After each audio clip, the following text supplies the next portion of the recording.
للصلاة من يوم الجمعة فاسعوا إلى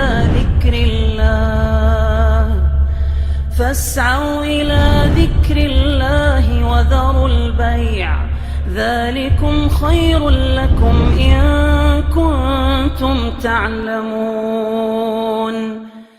معزز و مکرم بزرگ حضرات، نوجوان ساتھیوں، عزیز بھائیوں اور پردہ نشین خواتین اسلام، تمام تعریفیں اس اللہ رب العالمین کے لیے ہے جس رب کائنات نے ہمیں اور آپ کو محض اور صرف اپنی عبادت کے لیے پیدا کیا۔ درود و سلام اللہ رب العالمین کے بھیجے ہوئے تمام نبیوں اور رسولوں پر، جنہیں اللہ تعالیٰ نے اس کائنات کے اندر اہل کائنات کی رشد و ہدایت کے لیے مبعوث فرمایا۔ خصوصیت کے ساتھ ہم سب کے امام اعظم، امام کائنات، امام الانبیاء جناب محمد رسول اللہ صلی اللہ علیہ وسلم، جنہیں اللہ تعالیٰ نے ہادی عالم اور رہبر کائنات بنا کے مبعوث فرمایا۔ اللہم صلی علی محمد وعلی آل محمد کما صلیت علی ابراہیم وعلی آل ابراہیم انکا حمید مجید۔ اللہم بارک علی محمد وعلی آل محمد کما بارکت علی ابراہیم وعلی آل ابراہیم انکا حمید مجید۔ معزز حاضرین جمعہ، آج کے خطبہ جمعہ میں جس موضوع پر آپ کے سامنے بات کی جائے گی وہ موضوع ہے قبر کی پہلی رات۔ بنیادی طور سے ہم تمام مرد و خواتین کو ایک بات یاد رکھنی چاہیے۔ اللہ تعالیٰ نے انسانوں کی جو تخلیق کی اس کے لیے 4 ادوار مقرر کیے ہیں۔ 4 ادوار ایسے ہیں جن ادوار سے انسان کو ہو کر گزرنا ہے۔ سب سے پہلا دور انسان اپنی ماں کے پیٹ میں گزارتا ہے، جہاں انتہائی تنگی اور 3 اندھیروں کے پردوں میں اسے زندگی گزارنی ہوتی ہے۔ یہ پہلا دور ہے، ہر انسان اس دور سے ہو کر کے گزرتا ہے، چاہے وہ مرد ہو یا عورت ہو۔ اس کے بعد جو دوسرا دور ہے وہ دنیا کی زندگی کا ہے، جس میں انسان کی نشو و نما ہوتی ہے، وہ بڑھتا ہے، یہیں آ کر کے وہ خیر و شر اپنے لیے اکٹھا کرتا ہے۔ اس دوسرے دور کے اختتام کے بعد ایک تیسرا دور شروع ہونے والا ہے، جو اس دوسرے دور کے بالمقابل کافی وسیع اور لمبا ہے۔ وہ ہے قبر کا دور، عالم برزخ کی زندگی۔ اس تیسرے دور کے بعد انسان کو ایک چوتھے دور میں آنا ہے۔ اللہ نے قرآن مجید سورہ یاسین کے اندر کھلے لفظوں میں ارشاد فرمایا، فَإِذَا نُفِخَ فِي الصُّورِ فَإِذَا هُم مِّنَ الْأَجْدَاثِ إِلَىٰ رَبِّهِمْ يَنْسِلُونَ۔ جب سور پھونک دیا جائے گا تو سارے لوگ اس چوتھے دور کے لیے دوڑ پڑیں گے، اور اس دور کے بعد یا تو جنت ہے یا جہنم ہے۔ اللہ ہم سب کو جنت میں جگہ دے، جہنم سے محفوظ رکھے۔ ان 4 ادوار سے ہو کر کے ہر انسان کو گزرنا ہے۔ ماں کی پیٹ، اس کے بعد دنیا، دنیا کے بعد قبر برزخ کی زندگی، اور اس کے بعد یا تو جنت یا جہنم۔ اللہ ابھی فی الحال ہم دوسرے دور میں ہیں۔ پہلا دور ہم نے ماں کے پیٹ میں گزار لیا، دوسرے دور میں زندگی گزار رہے ہیں۔ دنیا میں ہماری نشو و نما ہو رہی، اللہ کی نعمتوں سے فائدہ اٹھا رہے ہیں، اپنے لیے جہاں نیکیاں اکٹھا کر رہے ہیں وہیں اپنے نامہ اعمال میں گناہ بھی جمع کر رہے ہیں۔ اس دوسرے دور کے بعد جو ہمارے ساتھ تیسرا دور آنے والا ہے وہ انتہائی اہم دور ہے، اور اس دور کی ابتدا اللہ نے انسان کی موت سے رکھی ہے۔ خطبہ مسنونہ میں نے سورۃ الجمعہ کی آیت نمبر 8 پڑھی۔ اللہ نے کیا کہا؟ قُلْ إِنَّ الْمَوْتَ الَّذِي تَفِرُّونَ مِنْهُ فَإِنَّهُ مُلَاقِيكُمْ۔ انسان چاہے موت سے کہیں بھی بھاگ جائے، کسی پائے کھمبے کے اندر چھپ جائے، دنیا کے سارے بڑے بڑے اطباء اور ڈاکٹروں کو بلا لے اپنے آپ کو موت سے بچانے کے لیے، اللہ نے کہا فَإِنَّهُ مُلَاقِيكُمْ۔ تم کہیں بھی چلے جاؤ، تمہارے پاس یہ موت خود چل کر کے آئے گی۔ یا رب، اس موت سے کسی کو چھٹکارا نہیں، حتیٰ کہ اس کائنات کی سب سے عظیم شخصیت جناب محمد الرسول اللہ صلی اللہ علیہ وسلم کے تعلق سے اللہ نے مشرکوں کو جواب دیتے ہوئے کہا، اے نبی اگر آپ کو موت آ گئی تو کیا یہ مشرک ہمیشہ باقی رہیں گے؟ اس آیت میں اللہ نے وضاحت کر دی کہ موت نبی نے بھی آنی ہے، اس موت کے بعد جو ہے قبر کی زندگی شروع ہونے والی۔ یہ قبر کیا ہے؟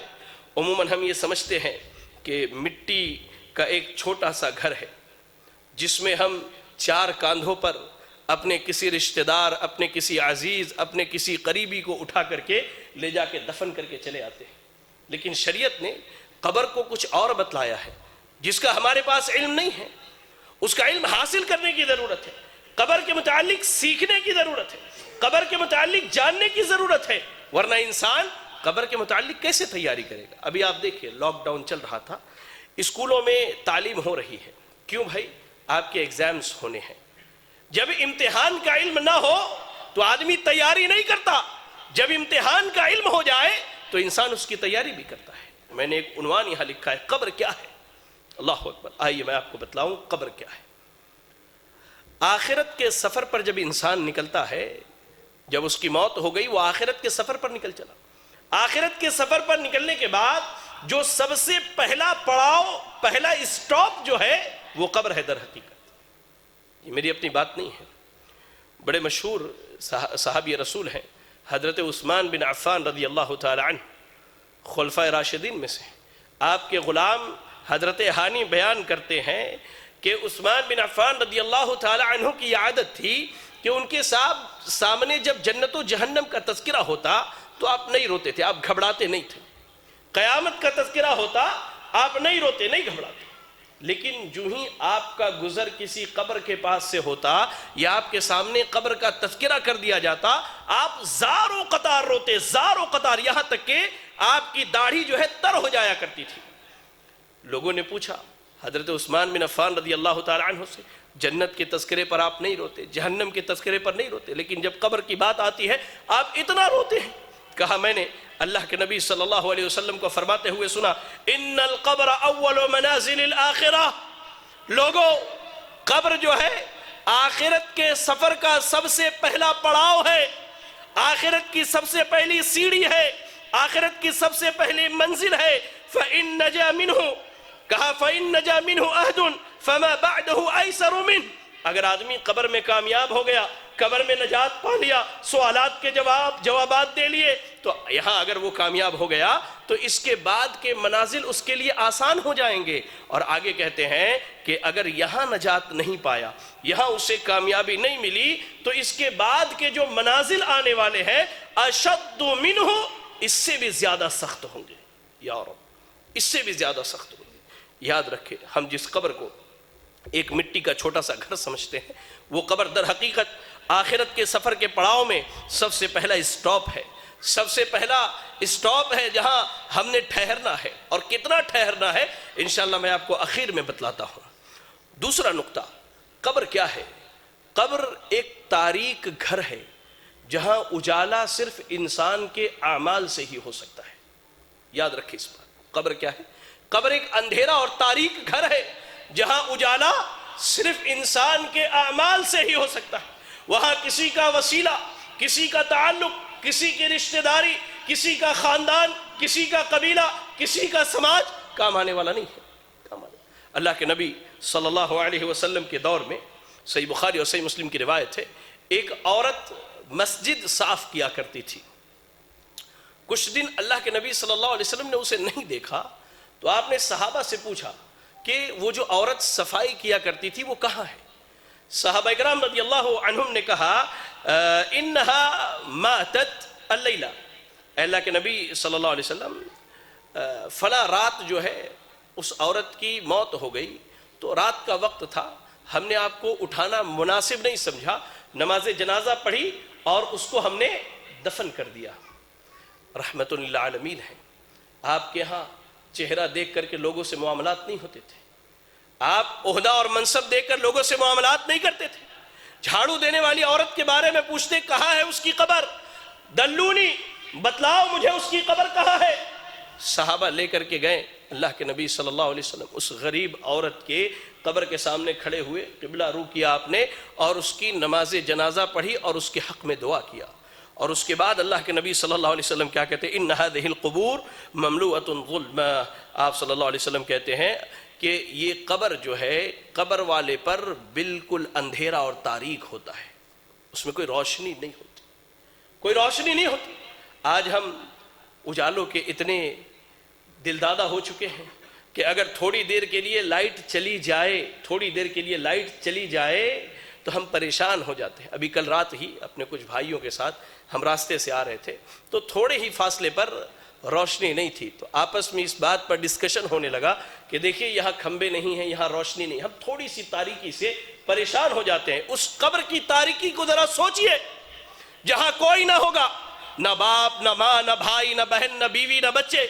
اللہ اکبر. اللہ کے نبی صلی اللہ علیہ وسلم کہتے ہیں یہ قبر کیا ہے؟ ایک تاریک گھر ہے قبر والے کے لیے. اللہ اکبر. اللہ کے نبی صلی اللہ علیہ وسلم نے آپ نے آگے فرمایا کہ میں نے اس کی نماز جنازہ پڑھی، اس کے حق میں دعا کیا تو اللہ تعالیٰ میرے دعا اور اس پر نماز پڑھنے کی وجہ سے اس کے قبر کو نور سے منور کر دے گا. کہنے کا مقصد یہ ہے کہ جس قبر کو صرف ہم ایک مٹی کا گھر سمجھتے ہیں، وہ قبر در حقیقت کیا ہے؟ تاریکیوں کا ایک گھر ہے، کیڑے مکوڑوں کا گھر ہے، جہاں کوئی نہ ہوگا سوائے ہمارے اعمال کے. اللہ. اور آگے آئیے، قبر کیا ہے؟ قبر یہ آزمائش کی جگہ ہے. قبر یہ انسان کے فتنے میں ڈالے جانے کی جگہ ہے. بعض صحیح روایتوں کے الفاظ ہیں کہ اللہ کے نبی صلی اللہ علیہ وسلم نے کہا کہ قبر کا فتنہ جو ہے مسیح الدجال کے فتنے کی طرح ہے.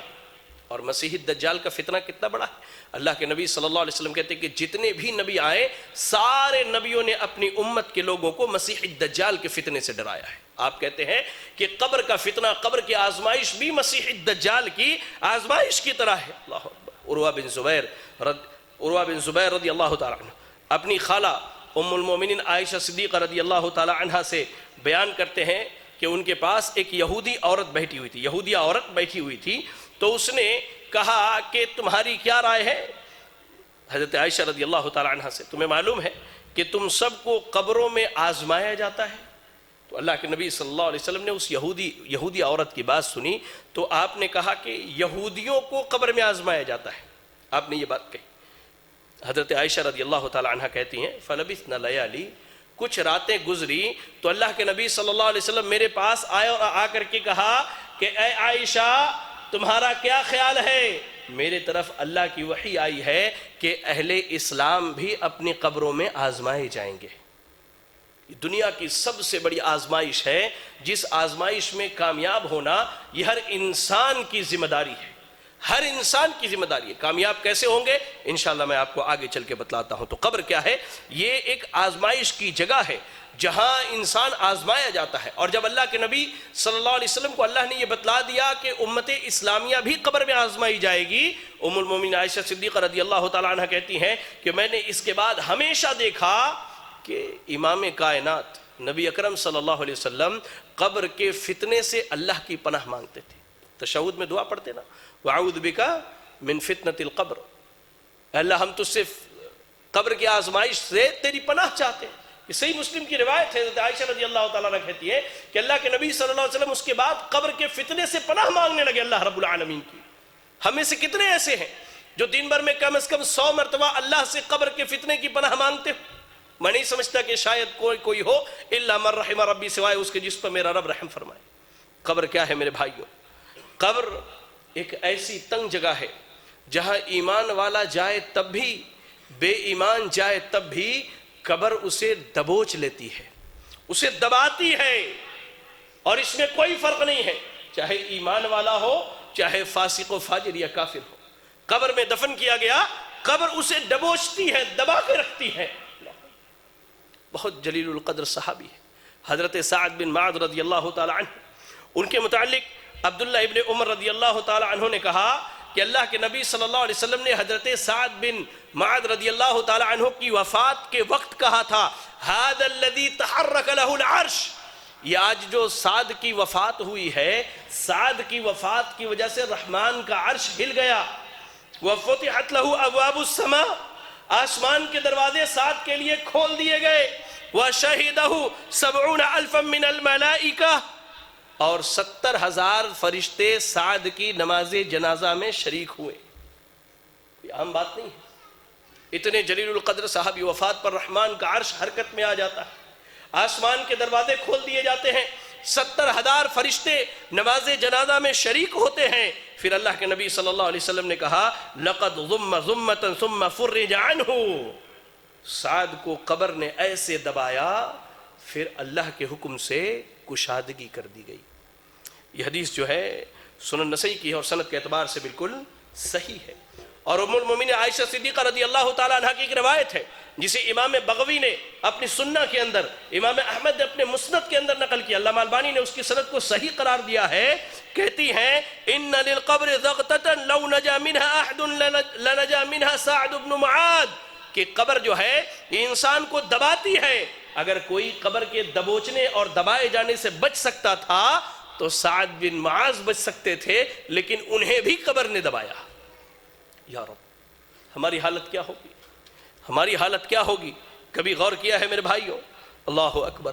یہ تو وہ قبر ہے جس کے متعلق میں نے آپ کے سامنے کچھ بنیادی باتیں رکھی کہ یہ قبر در حقیقت کیا ہے. آئیے میں آپ کو ایک حدیث سناتا ہوں, لمبی حدیث ہے اور اس کا میں ترجمہ کرتے چلوں, جسے حدیث موت بھی کہی جاتی ہے. حدیث موت. ہم سب نے سفر پر نکلنا ہے, آخرت کے سفر پر نکلنا ہے, قبر میں ہمارا پڑاؤ ہونا ہے. تو اس حدیث کو آج یہاں سے سن کر کے جائیں اور جانے کے بعد یہ حدیث اپنی گھروں میں سنائے, اپنے اہل و عیال دوست احباب کو سنائے کہ حدیث موت کیا ہے. براء ابن عازب رضی اللہ تعالیٰ عنہ حدیث کے راوی ہے. کہتے ہیں کہ ہم اللہ کے نبی صلی اللہ علیہ وسلم کے ساتھ ایک انصاری صحابی کے جنازے میں پہنچے. جب ہم پہنچے تو ابھی قبر کی کھدائی ہو رہی تھی. سارے لوگ وہیں پر بیٹھ گئے. اللہ کے نبی صلی اللہ علیہ وسلم بھی بیٹھ گئے. آپ کے ہاتھ میں چھوٹی سی ایک لکڑی تھی, آپ اس سے زمین پر کھود رہے تھے لکڑی سے اور سر کو نیچے جھکائے ہوئے تھے. صحابہ ایسے اطمینان سے بیٹھے گویا کہ سر پر کوئی پرندہ بیٹھا ہو, حرکت کیا تو پرندہ اڑ کر کے چلا جائے. حدیث کے الفاظ یہ بالکل اطمینان سے. پھر اللہ کے نبی صلی اللہ علیہ وسلم نے لوگوں کی طرف اپنا سر اٹھایا, کہا استعیذوا باللہ من عذاب القبر, استعیذوا باللہ من عذاب القبر, استعیذوا باللہ من عذاب القبر. اے میرے ساتھیوں, اے میرے دوستوں, اے میرے اصحاب, اے اہل اسلام, قبر کے عذاب سے اللہ کی پناہ مانگو, قبر کے عذاب سے اللہ کی پناہ مانگو, قبر کے عذاب سے اللہ کی پناہ مانگو. اور اس کے بعد آپ کہتے ہیں ان العبد المؤمن اذا كان في انقطاع من الدنيا واقبال من الاخرہ, کہ جب کوئی بندہ دنیا سے اپنی زندگی گزار کر آخرت کے سفر پر نکلتا ہے. ذرا غور کیجئے, ذرا غور کیجئے سامعین, ذرا غور کیجئے ناظرین کہ اللہ کے نبی نے کیا کہا. جب کوئی بندہ دنیا چھوڑ کر آخرت کے سفر پر نکلتا ہے تو اس کے پاس فرشتے آتے ہیں, خوبصورت, خوب رو, انتہائی روشن چہرے والے فرشتے آتے ہیں, جن کے ساتھ جنت کی خوشبوؤں میں سے ایک خوشبو ہوتی ہے, جنت کے کپڑے میں سے ایک کپڑا ہوتا ہے. وہ آ کر کے اس ایمان والے بندے کے سامنے بیٹھ جاتے ہیں, ایمان والے بندے کے سامنے بیٹھ جاتے ہیں. اس کی نگاہ جہاں تک جاتی وہاں تک وہ فرشتے اسے نظر آتے ہیں. اس کے بعد اللہ کے نبی صلی اللہ علیہ وسلم کہتے ہیں کہ اس کے بعد ملک الموت علیہ السلام آتے ہیں, آ کے اس کے سر کے پاس بیٹھ جاتے ہیں اور کہتے ہیں ایتھا النفس الطیبہ اخرجی الی مغفرۃ من اللہ. اے وہ نیک نفس جس نے اللہ کی فرما برداری کی, اے وہ نیک نفس جس نے دنیا میں اللہ کی مرضی کے مطابق زندگی گزاری, اے وہ نیک نفس جس نے اپنی زندگی کتاب اللہ اور سنت رسول اللہ پر گزاری, اے وہ نیک نفس جس نے اپنی زندگی توحید پر گزاری, اے وہ نیک نفس جب سماج والوں نے چھوڑا, جب خاندان والوں نے چھوڑا, جب لوگوں نے رشتہ داریاں توڑی, سب کو اللہ کے لیے چھوڑا لیکن رب کے لیے, کسی کے لیے رب کو نہ چھوڑا کبھی. کہتا ہے ملک الموت, کہتے ہیں اے وہ مطمئن اور پاکیزہ نفس, تو نکل جا, نکل اس کے جسم سے چل, تیرے چلنے کا وقت ہو گیا. تجھے چلنا ہے اللہ کی جنتوں کی طرف, تجھے چلنا ہے اللہ کی نعمتوں کی طرف, تجھے چلنا ہے اللہ کی مغفرت کی طرف. جب وہ جیسے اس کے جسم سے روح نکالتے ہیں, گویا کہ پانی کا آخری قطرہ گلاس سے کتنی آسانی سے نکل جاتا ہے, اس کے جسم سے روح ویسے ہی نکل جاتا ہے۔ روح نکالتے دیری نہیں، فرشتے فوراً اس جنت کے کپڑے میں اس کی روح کو لپیٹتے ہیں، وہ جنت کی خوشبو لگاتے ہیں، اس سے بہترین خوشبو اس وجہ ارض پر نہیں پائی جاتی۔ اس کے بعد فرشتے لے کر کے اس کے روح کو چلتے ہیں، جہاں جہاں سے گزرتے فرشتے سوال کرتے کہ یہ پاکیزہ اور نیک نفس کون ہے، یہ مومن بندہ کون ہے؟ فرشتے کہتے کہ یہ فلاں بن فلاں ہے، اس کا بہترین نام بتلاتے جو ماں باپ نے دنیا میں رکھا ہے، جو ماں باپ نے دنیا میں رکھا ہے۔ اس کے بعد اسے پہلے آسمان پر لے جایا جاتا ہے اور اس کے لیے آسمان کے دروازے کھولے جاتے ہیں، دروازے کھولے جاتے، جہاں سے گزرتا وہ شخص اور اس کی روح جہاں سے جاتی، فرشتے اس کی روح کے لیے رحمت کی دعائیں کرتے، مغفرت کی دعائیں کرتے، یہاں تک کہ وہ 7ویں آسمان پر اللہ کے پاس پہنچتا ہے۔ اللہ تعالیٰ اپنے بندے کی روح کو دیکھ کر خوش ہو جاتا ہے۔ اللہ کہتا ہے کہ لے جاؤ میرے بندے کے روح کو علیین میں لکھ دو اور اس کے جسم میں اس کی روح کو دوبارہ لوٹا دو۔ میں نے انہیں مٹی سے پیدا کیا ہے، اسی مٹی میں یہ دفن کیے جائیں گے اور پھر اسی مٹی سے انہیں زندہ کروں گا۔ اللہ کے حکم کے مطابق علیین میں لکھ دیا جاتا ہے کہ یہ اہل جنت میں سے ہے اور دنیا میں اس کی روح لوٹا دی جاتی ہے۔ اس کے بعد قبر میں 2 انتہائی خوبصورت فرشتے آتے ہیں، آ کے اس کے سامنے بیٹھتے ہیں اور بیٹھنے کے بعد اس سے پہلا سوال پوچھتے ہیں، من ربکا، من ربکا، اے وہ شخص تیرا رب کون ہے، تیرا رب کون ہے؟ وہ کہتا ہے میرا رب اللہ ہے، میرا رب اللہ ہے۔ اللہ قبر کی پہلی رات ہو، یہ قبر کا پہلا دن ہوگا جب ہم اور آپ ہماری روح نکالے جانے کے بعد ہمارے جسم میں لوٹائی جائے گی۔ ہمیں فرشتے قبر میں اٹھا کے بٹھائیں گے، بٹھانے کے بعد سب سے پہلا سوال ہوگا، من ربکا، تمہارا رب کون ہے؟ دنیا میں غیروں کو داتا مانا، دنیا میں غیروں کو غریب نواز مانا، دنیا میں غیروں کو مشکل کشا مانا، یا علی مشکل کشا کے نعرے لگائے، یا غوث اعظم دستگیر کے نعرے لگائے۔ اللہ اکبر، ایسے بندے کی حالت بھی اللہ نے بیان کی۔ اور ایک وہ موحد تھا جس نے رب کے آگے جھکا، جو رب کے علاوہ کسی کی عبادت نہ کرتا، رب کے علاوہ نہ کسی کے آگے ہاتھ اٹھاتا، رب کے علاوہ نہ کسی سے دعائیں مانگتا، رب کے علاوہ نہ کسی سے اپنی شکایت کرتا۔ وہ بندہ کہے گا ربی اللہ، میرا رب اللہ ہے، میرا رب اللہ ہے، میرا رب اللہ ہے۔ فرشتے اس کے بعد سوال کریں گے، ما دینک، تیرا دین کیا ہے؟ وہ کہے گا دین الاسلام، میرا دین اسلام ہے۔ پھر فرشتے نبی صلی اللہ علیہ وسلم کے بارے میں پوچھیں گے کہ اس شخص کے بارے میں تیری کیا رائے ہے؟ وہ کہے گا یہ ہمارے درمیان نبی اور رسول بنا کر کے بھیجے گئے، نبی اور رسول بنا کر کے بھیجے گئے۔ فرشتے پوچھیں گے تجھے کہاں سے اس بات کا علم ہو؟ اور لوگوں جو دین کی تعلیم سے دور ہو، جو مساجد میں دین سیکھنے نہیں آتے، جو اللہ کے دین سے دور ہو، سنو، فرشتے اس سے کہیں گے تلوتا و درائتا، تو نے قرآن کی تلاوت کی، تو نے قرآن کو پڑھا، تو نے قرآن کو سمجھا، تو نے احادیث رسول پڑھی، اس کو سمجھا، یہی وجہ ہے کہ آج تو قبر کے سوالوں کا جواب دے لے گئے۔ یا رب، آج بیٹا ڈاکٹر بنے ہم خوش ہوتے، بیٹا انجینئر بنے ہم خوش ہوتے۔ آپ کا اتنا بڑا علاقہ ہے یہ گولکنڈہ دھان کوٹے کا علاقہ، آپ کے ہمارے اس علاقے میں تقریباً میں سمجھتا ہوں 200-400 چھوٹے چھوٹے بچے ہیں۔ کتنے ہیں جن کے بچے آج مدرسوں میں تعلیم حاصل کرتے ہیں؟ کتنے ہیں جن کے بچے آج دین سیکھتے ہیں؟ کبھی غور کہیں گے فرشتے تو نے دین سیکھا، دین سمجھا، تو نے قبر کے سوالوں کا جواب دیا۔ آسمان سے اعلان کیا جائے گا صدق عبدی، میرے بندے نے سچ کہا ہے، ایسا کرو اس کے لیے قبر میں جنت کا بچھونا بچھا دو۔ اللہ اکبر، جنت کا بچھونا بچھا دو، جنت کی کھڑکی کھول دو اور اسے سلا دو۔ یا رب، اس کے برعکس اللہ کے نبی صلی اللہ علیہ وسلم کہتے ہیں ایک وہ بندہ جو اللہ کا نافرمان تھا، جس نے اپنی زندگی اللہ کی نافرمانی میں گزاری ہے۔ حدیث کے الفاظ میں دونوں لفظ بیان کیے گئے ہیں، فاسق، فاجر یا کافر کا ذکر کیا گیا ہے۔ جب اس کی روح نکلنے والی ہوتی ہے، جب یہ دنیا چھوڑ کر آخرت کے سفر پر جاتا ہے، 2 فرشتے آتے ہیں انتہائی قبیح اور برے شکل کے، انتہائی قبیح اور برے شکل کے۔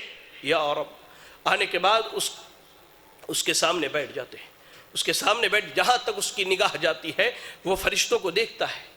اس کے بعد ملک الموت آتے، وہ بھی بہت بھیانک شکل میں، جہنم کے کپڑوں میں سے ایک کپڑا، بدبودار، انتہائی بدبو والا کپڑا، زمین پر اس سے بری بدبو نہیں ہے، اتنا بدبودار کپڑا لے کر کے آتے ہیں وہ فرشتے۔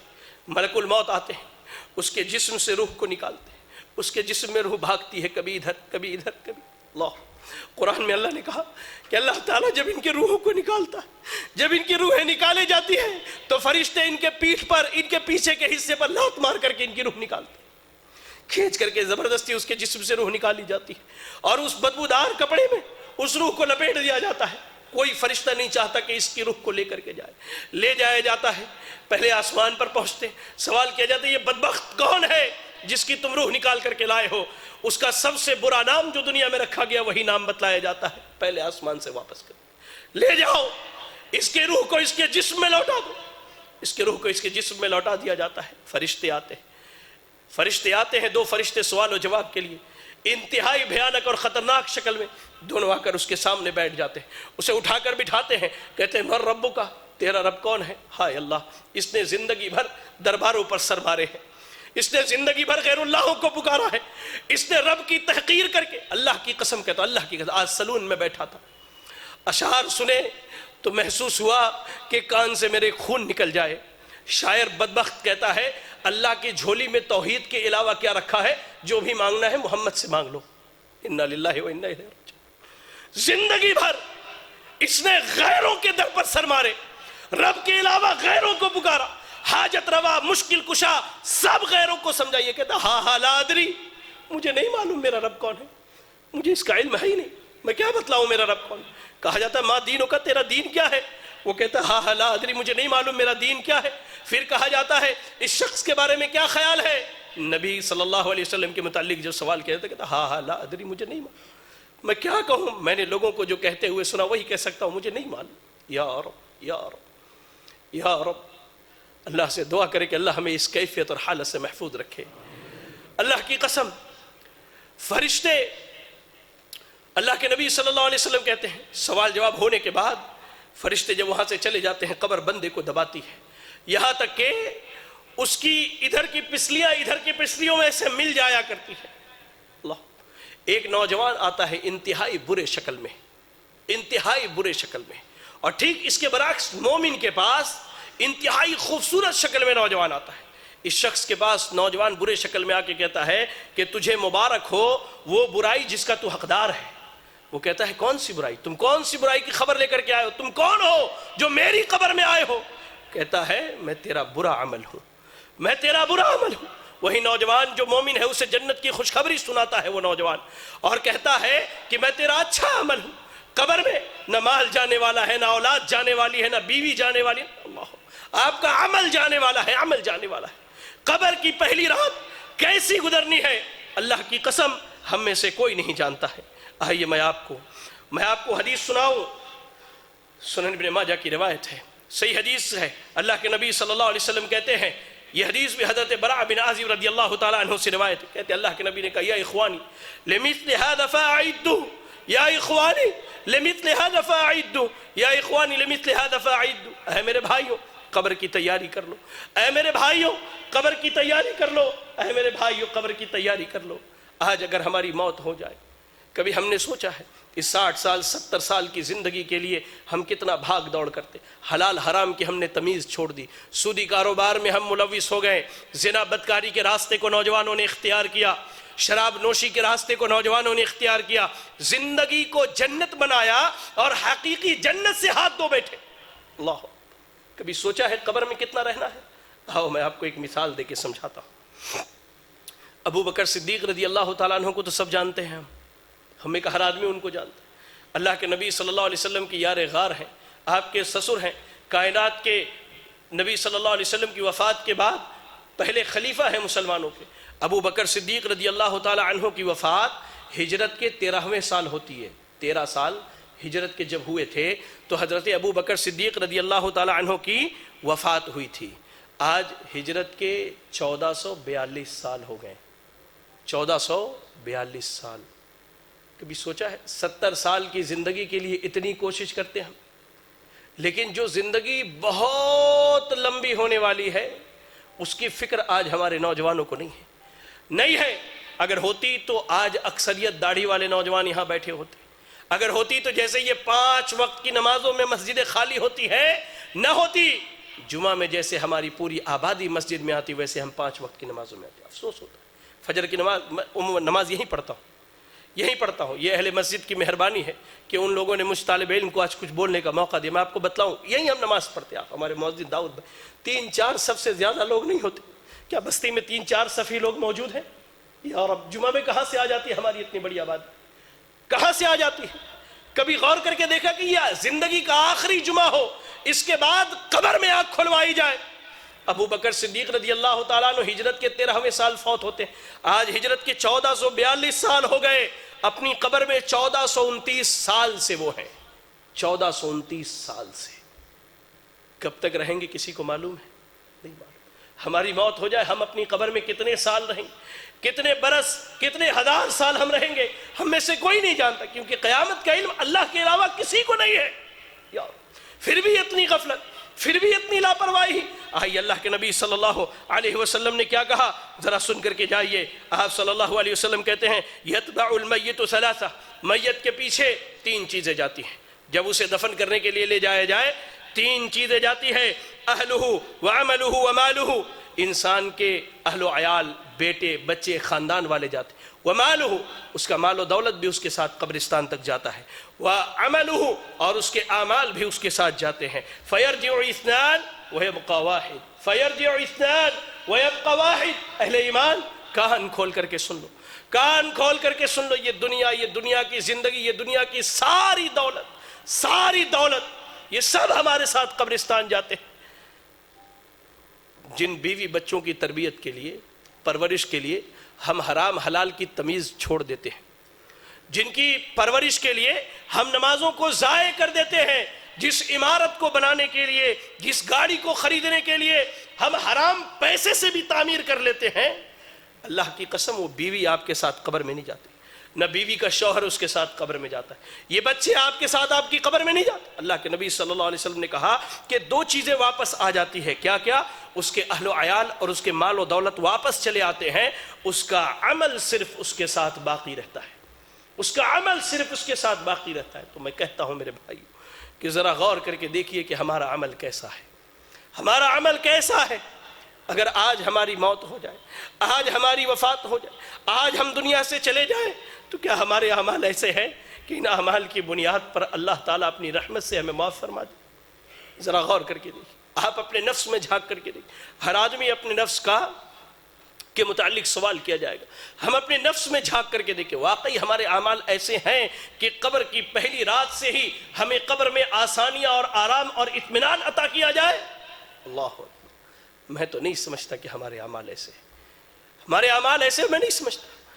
اہل ایمان قبر کی تیاری کیجئے، قبر کی تیاری کیجئے، ایک واحد حقیقت ہے جس سے کائنات کا کوئی ملحد سے ملحد آدمی بھی نہیں منہ موڑ سکتا کہ موت آنی ہے۔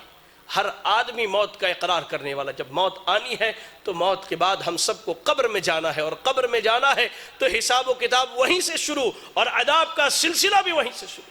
وہ حدیث یاد کیجئے، اللہ کے نبی صلی اللہ علیہ وسلم مدینے میں گزر رہے تھے، 2 قبر والوں کو عذاب ہو رہا تھا، اور صحیح حدیث کے الفاظ ہیں کہ اہل قبر کو صبح و شام جنت میں ان کا ٹھکانہ اگر جنتی ہے تو، اور جہنم میں ان کا ٹھکانہ اگر جہنمی ہے تو دکھلایا جاتا ہے۔ اللہ کے نبی صلی اللہ علیہ وسلم نے کہا انہما لیعذبان، یہ دونوں قبر والے عذاب دیے جا رہے ہیں۔ یہ حدیث بتلاتی ہے کہ قبر میں داخلے کے بعد سوال و جواب، یا تو جنت کی نعمتیں ملنے لگتی ہے، پھر اللہ کی طرف سے عذاب ہونے لگتا ہے۔ ہم کس چیز کے لیے تیار ہیں؟ ہم نے اپنے نفس کو کس چیز کے لیے تیار کیا ہے؟ یہ غور کرنے کی ضرورت ہے، اپنے محاسبے کی ضرورت ہے، ورنہ یاد رکھیں مرنے کے بعد اللہ تعالیٰ عمل کی مہلت نہیں دیتا۔ قرآن میں اللہ نے کھلے لفظوں میں کہا ہے، اللہ نے کیا کہا؟ وَأَنفِقُوا مِمَّا رَزَقْنَاكُم مِّن قَبْلِ أَن يَأْتِيَ أَحَدَكُمُ الْمَوْتُ، موت کے آنے سے پہلے اللہ کے دیے ہوئے مال کو خرچ کر لو، موت کے آنے سے پہلے اللہ کی دی ہوئی تندرستی سے فائدہ اٹھا لو، موت کے آنے سے پہلے اللہ کی دی ہوئی زندگی سے فائدہ اٹھا لو، موت کے آنے سے پہلے اللہ کے دیے ہوئے مال سے فائدہ اٹھا لو، موت کے آنے سے پہلے اللہ کی دی ہوئی زندگی سے فائدہ اٹھا لو، ورنہ اگر ایک مرتبہ موت آ گئی ہم اللہ کے سامنے روتے رہ جائے، گڑ گڑاتے رہ جائے، ہاتھ ملتے رہ جائے کہ اللہ تو مجھے ایک لمحے کے لیے بھیج دے تاکہ میں اچھا عمل کر لوں اور نیک لوگوں میں سے ہو جاؤں، اللہ تعالیٰ کہے گا کلا انہا کلمۃ ہو قائلھا، یہ تمہاری منہ کی بات ہے، قبر میں آنے کے بعد اب تم دوبارہ لوٹائے نہیں جاؤ گے۔ سیدھا حساب و کتاب کے لیے اٹھ کے جانا ہے۔ اللہ اکبر۔ قبر کی تیاری کیجئے میرے بھائیوں، قبر کی تیاری کیجئے، کیونکہ قبر کی تیاری سب سے بنیادی اور اہم تیاری ہے۔ اگر قبر میں کامیاب ہو گئے انشاءاللہ ہم آگے بھی کامیاب ہیں، اور اگر قبر میں ناکام و نامراد ہو گئے تو یاد رکھے آگے اس سے سخت ناکام و نامرادی اور سخت عذاب اللہ نے تیار کر کے رکھا ہے۔ اللہ سے دعا ہے کہ اللہ رب العالمین مجھے، آپ کو اور تمام اہل اسلام کو قبر کی تیاری کی توفیق عطا فرمائے۔ الہ العالمین تو ہم سب کو قبر کی تیاری کی توفیق عطا فرما دے۔ الہ العالمین تو ہم سب کو قبر کی تیاری کی توفیق عطا فرما دے۔ اللہ تو ہم سب کو عذاب قبر سے محفوظ رکھ۔ اللہ ہم تیری پناہ چاہتے ہیں عذاب قبر سے، اللہ ہم تیری پناہ چاہتے ہیں عذاب قبر سے۔ الہ العالمین ہم میں جو فوت ہو گئے ہیں اللہ تو ان کے لیے قبر کی زندگی کو آسان بنا دے، اللہ تو ان کے لیے قبر کی زندگی کو آسان بنا دے۔ اللہ ہم میں سے جن کے والدین فوت ہو چکے ہیں یا ان میں سے کوئی ایک فوت ہوئے ہیں اللہ تو ان کے لیے قبر میں آسانیاں فرما دے، اللہ تو ان کی قبر کو نور سے منور فرما دے۔ اللہ جن کے والدین زندہ ہیں اللہ تو انہیں قبر کی تیاری کی توفیق عطا فرما دے۔ الہ العالمین تو جب تک دنیا میں زندہ رکھ دین اسلام پر اور ہمارا خاتمہ ہو تو ایمان و اسلام کی حالت میں ہو۔ آمین واخر دعوانا الحمدللہ رب العالمین۔ اور مزید ویڈیوز دیکھنے کے لیے ہمارے یوٹیوب چینل کو سبسکرائب کریں، بیل آئیکن دبانا نہ بھولیں اور شیئر ضرور کریں۔ فجزاکم اللہ خیرا۔